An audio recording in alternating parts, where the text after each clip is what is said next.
Une guerre est en cours au cœur de la Coupe du Monde 2026, alors qu'aucun ballon n'y a encore été frappé. Pas de carton jaune, pas de recours à la VAR, pas de dispute entre entraîneurs au bord de la touche. Cette guerre se joue dans les salles de réunion, dans les couloirs des hôtels, lors de réunions de joueurs à huis clos et dans les antichambres du pouvoir, là où l'argent, la politique et le football se sont entremêlés jusqu'à produire quelque chose qui ne ressemble presque plus au sport que des millions de personnes aiment réellement à travers le monde. Et les trois équipes qui ont le plus de chances de remporter tout cela, l'Espagne, l'Argentine et le Brésil, se retrouvent en plein milieu. Commençons par ce que tout le monde peut voir. La Coupe du Monde 2026 est la plus grande de l'histoire. 48 équipes, 104 matchs, 6 villes hôtes réparties dans 3 pays, les États-Unis, le Canada et le Mexique. Le tournoi s'étend sur 39 jours au lieu des 32 habituels.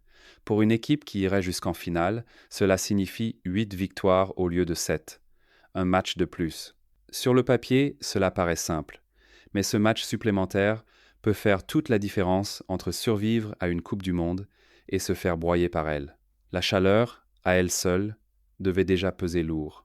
Des scientifiques du groupe de recherche World Weather Attribution ont analysé les conditions météorologiques prévues pour les 104 matchs programmés et ont conclu que près d'un quart d'entre eux risquaient d'être disputés à des NC***, températures dépassant les seuils de sécurité recommandés par la FIFPro, le syndicat mondial des joueurs. Ce n'est pas une prédiction marginale, c'est une analyse évaluée par les pairs, publiée plusieurs mois avant le premier coup d'envoi. 5 matchs en particulier ont été signalés comme potentiellement assez dangereux pour que les syndicats de joueurs recommandent officiellement de ne pas les disputer sans protection supplémentaire. Les stades d'Atlanta, de Houston, de Miami et de plusieurs villes mexicaines se trouvent dans certaines des combinaisons de chaleur et d'humidité les plus éprouvantes qu'une Coupe du Monde ait jamais dû affronter. Une coalition de 20 et un scientifique spécialiste du climat et de la physiologie a écrit directement à la FIFA pour lui demander d'allonger les temps de pause et de mettre en place des mesures de refroidissement ambitieuses dans les Poaxacides et Criem Donneux, Vestiaire. La réponse publique de la FIFA a consisté à dire à tout le monde, et c'est une citation directe du président de la FIFA, Gianni Infantino, « Chill ». Cette réponse disait tout ce qu'il faut savoir sur la manière dont cette organisation fonctionne aujourd'hui. La véritable réponse de la FIFA au problème de la chaleur a été d'imposer des pauses d'hydratation obligatoires de 3 minutes dans chaque mi-temps de chaque match, quelle que soit la température, que le stade soit entièrement climatisé ou non, quelles que soient les conditions. Une règle uniforme pour 104 matchs disputés dans des environnements radicalement différents. Avant le match nul de son équipe contre le Cap-Vert à Atlanta, le sélectionneur espagnol Luis de la Fuente a fait remarquer que ces pauses avaient parfaitement du sens en cas de vraie chaleur en extérieur, mais semblaient totalement inutiles dans un stade entièrement rafraîchi. En apparence, c'est une petite remarque, mais dessous se cache une frustration bien plus profonde qui monte depuis des mois dans plusieurs sélections nationales. Les entraîneurs et les joueurs ont le sentiment d'être soumis à une politique pensée pour la télévision, pas pour le football, car voici la partie qui change tout. Ces pauses hydratation de 3 minutes ne concernent pas seulement la santé des joueurs. La FIFA a explicitement autorisé les diffuseurs commerciaux à couper l'antenne pour diffuser des publicités pendant chacune de ces pauses. À chaque match, dans chaque mi-temps, cela crée 208 nouvelles fenêtres publicitaires sur l'ensemble du tournoi. 208, The New York Times a rapporté que les diffuseurs disposeront de jusqu'à 2 minutes et 10 secondes de publicité par pause, une fois respectés les délais tampons obligatoires. La FIFPro l'avait dénoncé avant le début du tournoi. Le capitaine des Pays-Bas, Virgil van Dijk, l'a dit clairement dans une interview après le nul de son équipe contre le Japon, en soulignant que ces pauses ressemblaient davantage à des temps morts publicitaires qu'à une véritable mesure de protection des joueurs.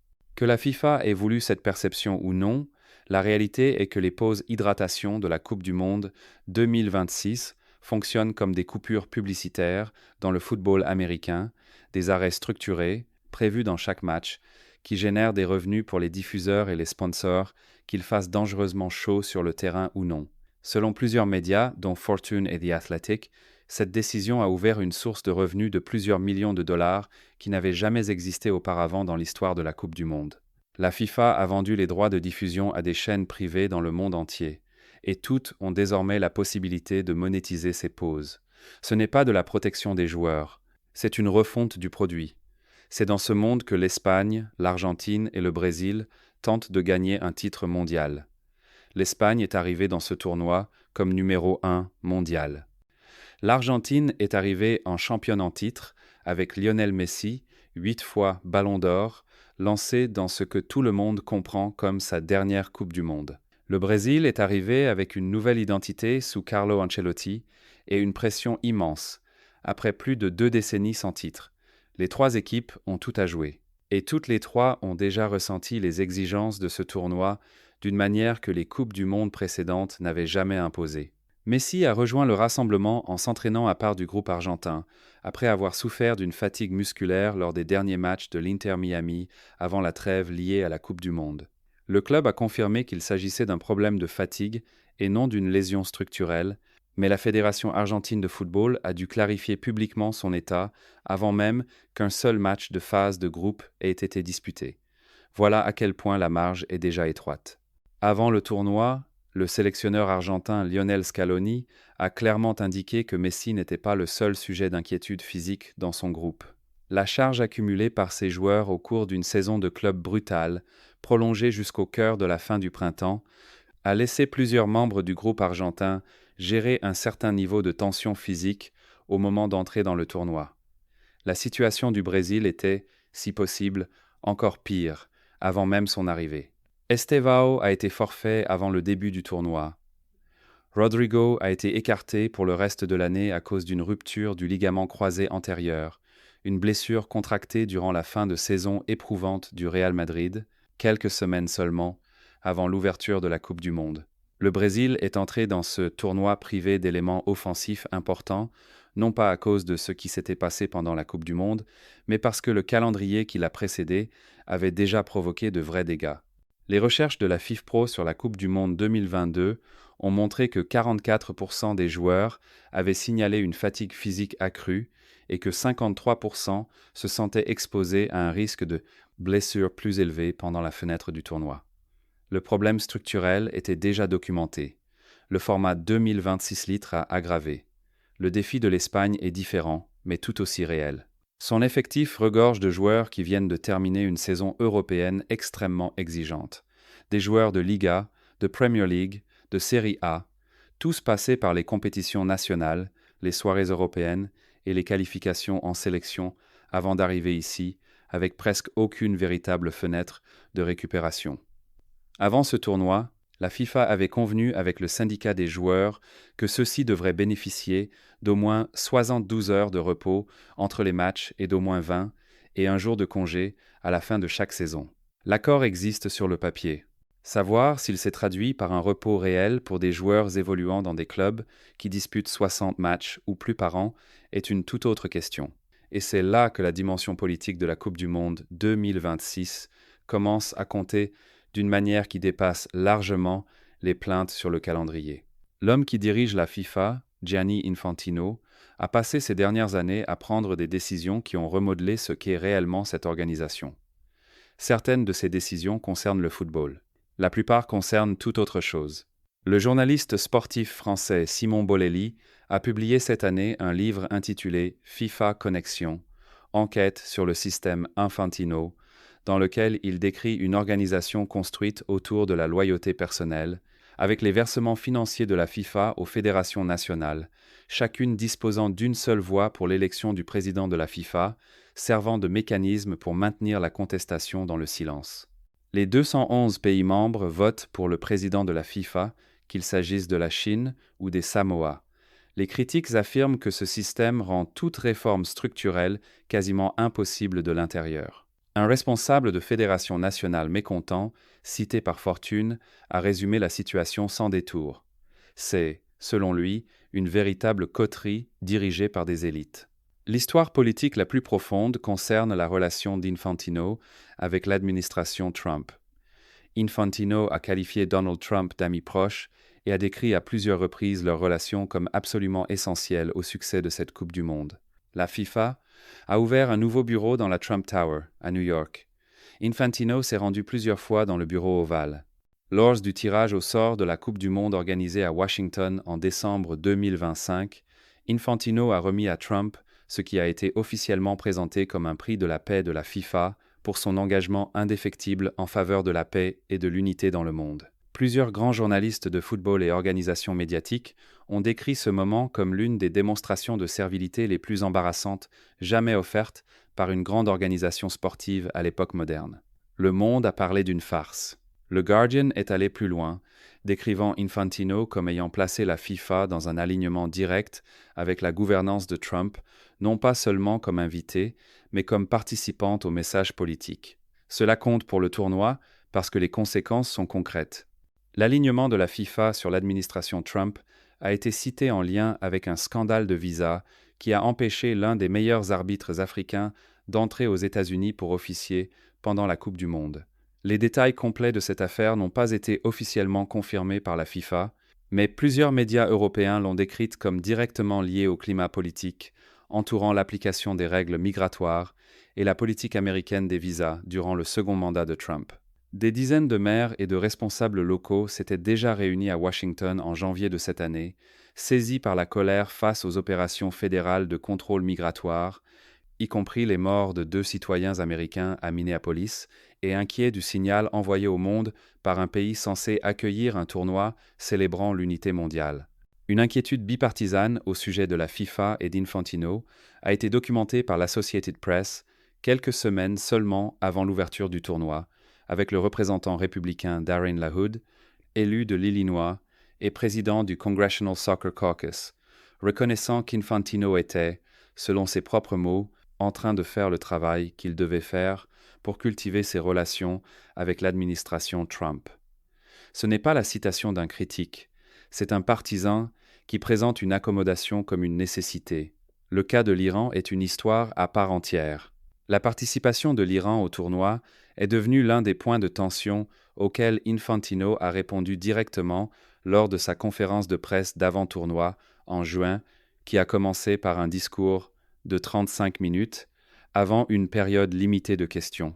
Des organisations de défense des droits humains avaient passé des mois à demander à la FIFA d'exclure l'équipe nationale iranienne en raison de la répression violente des mouvements de protestation par le gouvernement iranien et de son traitement des femmes et des dissidents. La FIFA a autorisé l'Iran à participer. La position publique d'Infantino était que le football ne devait pas être utilisé comme instrument politique. Ses détracteurs ont relevé l'application sélective de ce principe, notamment au regard de l'exclusion de la Russie des compétitions internationales par la FIFA après l'invasion de l'Ukraine, et au regard de la volonté d'Infantino de s'engager activement dans la communication politique de Trump. Puis il y a l'argent. La Coupe du Monde 2026 est, à tous les égards, le tournoi le plus ambitieux commercialement que la FIFA ait jamais organisé. Fortune a rapporté que cette Coupe du Monde devrait générer environ 9 milliards de dollars de revenus. Sous Infantino, la FIFA a considérablement élargi son portefeuille commercial, du format de la Coupe du Monde des clubs aux accords de diffusion, en passant par les fenêtres publicitaires ouvertes par les pauses hydratation. Des critiques ont confié à Fortune que cette croissance avait, dans les faits, étouffé le débat interne, tant les fédérations nationales hésitent à contester les décisions d'Infantino alors que la FIFA demeure leur principale source de financement opérationnel. La Coupe du Monde 2034 a été attribuée à l'Arabie saoudite, seule candidate, après que la FIFA a rompu avec les précédents en imposant aux pays membres de voter sur les autres de 2030 et de 2034 lors de la même réunion, avec des votes par oui ou par non pour les deux. Les organisations de défense des droits humains ont protesté. Le vote est passé.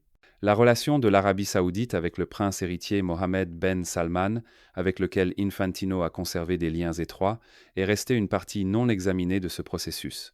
Retour au terrain, retour à la chaleur, retour là où les joueurs essaient réellement de gagner cette compétition. La structure du tournoi crée un problème cumulatif pour les favoris.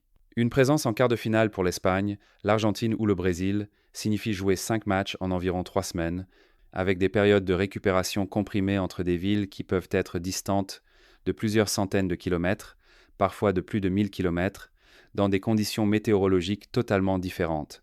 Rien que les exigences liées au déplacement ne ressemblent à aucune Coupe du Monde vécue par ces joueurs. Passer, dans une même phase de groupe, d'un match dans l'humidité de Miami à un match dans la chaleur sèche de Kansas City, puis à une rencontre sous les températures plus fraîches de Seattle, ce n'est pas un défi sportif. C'est une épreuve d'endurance logistique. Pour les supporters qui suivent leur équipe à travers 3 pays, les mêmes variations brutales de température et de climat s'appliquent, mais sans staff médical, bain glacé, ni protocole de récupération spécialisé à l'hôtel. L'atmosphère des stades évolue elle aussi, d'une manière que les supporters présents dans ce tournoi ont déjà remarqué. Quand une foule commence à pousser vers quelque chose, un corner, un coup franc dangereux, un moment où le rapport de force est sur le point de basculer, une pause hydratation obligatoire de 3 minutes interrompt tout. Les joueurs s'éparpillent. L'instant se dissipe. Le jeu reprend. La remarque de Virgil van Dijk sur les fenêtres publicitaires n'était pas une plainte contre l'eau. C'était une plainte sur ce qui arrive au rythme émotionnel d'un match de football lorsqu'il commence à fonctionner comme une retransmission sportive américaine. Comparez tout cela à ce qu'était réellement la Coupe du Monde 1994, la dernière fois que ces mêmes stades ont été utilisés. Ce tournoi reste associé à une chaleur brutale dans des villes comme Dallas, où les températures ont dépassé les 38 degrés pendant les matchs. La FIFA a tiré des leçons de 1994 en programmant davantage de coups d'envoi en soirée en 2026 pour réduire l'exposition aux pics de chaleur. Les matchs du soir réduisent bien le risque lié aux températures diurnes. Ils ne réduisent pas l'humidité. Ils ne réduisent pas le stress des déplacements. Ils ne réduisent pas la fatigue accumulée au fil d'une saison de club achevée quelques semaines avant le coup d'envoi. Et ils ne changent pas le fait qu'en 2026, les finalistes devront décrocher 8 victoires pour soulever le trophée, alors que 7 était la norme pendant toute l'histoire du tournoi jusqu'à cette année. La suite dépendra de la profondeur de la fatigue. La lecture optimiste est que les équipes et les entraîneurs se sont adaptés. La rotation est intégrée depuis des mois dans la planification de toute sélection sérieuse. La FIFA a déplacé les horaires de coup d'envoi dans plusieurs villes pour les éloigner des heures les plus chaudes de l'après-midi. Les entraîneurs, partout dans le tournoi, ont intégré les pauses hydratation à leurs réflexions tactiques au lieu de les traiter comme de simples interruptions. L'infrastructure qui entoure les grandes sélections nationales, les kinésithérapeutes, les spécialistes des sciences du sport, les nutritionnistes, n'a jamais été aussi avancée. Si un groupe d'athlètes peut gérer ces conditions, ce sont bien les joueurs de ce tournoi. La lecture pessimiste s'appuie sur les propres données de la FIFPro. 44% des joueurs de la Coupe du Monde 2022 ont déclaré une fatigue physique plus élevée. 53% se sont sentis davantage exposés aux blessures. Ces chiffres venaient d'un tournoi à 32 équipes, pas à 48. Le format élargi a ajouté 6 équipes et 40 matchs supplémentaires à l'ensemble de la compétition. Les équipes qui gagnent régulièrement, l'Espagne, l'Argentine, le Brésil, sont celles qui vont loin dans les phases à élimination directe. Cela signifie que les effectifs les plus décorés portent la charge cumulée la plus lourde. Une légère baisse de lucidité en quart de finale ou en demi-finale, le genre de baisse qui vient de la fatigue accumulée plutôt que d'une mauvaise performance isolée, pourrait faire la différence entre soulever le trophée et rentrer à la maison. La FIFA mettra en avant ses protocoles contre la chaleur et ses ajustements de calendrier comme preuve d'une gestion responsable du tournoi. Les syndicats de joueurs continueront à défendre l'argument qu'ils portent depuis des années. Le calendrier a besoin d'une réforme structurelle, pas de rustine en cours de saison. Les deux peuvent être vrais. Aucune de ces vérités ne sera résolue avant le 10 à 9 juillet, jour de la finale. Ce qui se passe à la Coupe du Monde 2026 n'est pas seulement une histoire de chaleur, de calendrier ou de pause hydratation. C'est une histoire sur la question de savoir à qui appartient réellement le football. C'est l'histoire d'une organisation qui a passé une décennie à bâtir une infrastructure commerciale, des alliances politiques et des sources de revenus, tandis que les joueurs dont dépendent ces revenus arrivent dans ce tournoi déjà entamé. C'est l'histoire d'un président de la FIFA qui a ouvert un nouveau bureau dans la Trump Tower et remis un prix de la paix à un président américain en exercice lors du tirage au sort de la Coupe du Monde, tout en disant à ses critiques de se détendre. C'est l'histoire de 20 et un climatologue dont la lettre à la FIFA est restée en grande partie sans réponse, de l'un des meilleurs arbitres africains, bloqué par un scandale de visa lié à la même machinerie politique sur laquelle la FIFA s'est alignée, de l'Arabie saoudite, obtenant la Coupe du Monde 2034 par un processus qui a contourné la concurrence normale. Et au milieu de tout cela, 3 équipes ont encore une chance de remporter le plus grand prix du football. L'Espagne, numéro 1 mondial, qui joue son football le plus abouti techniquement depuis des années. L'Argentine, championne en titre, portant le poids de l'amour de toute une génération pour un homme qui lui a donné tout ce que ce sport peut offrir. Le Brésil, 2 décennies sans titre, qui mise tout sur la capacité de Carlo Ancelotti à transformer le génie individuel en force collective. Les conditions sont plus dures que tout ce qu'une Coupe du Monde avait exigé auparavant.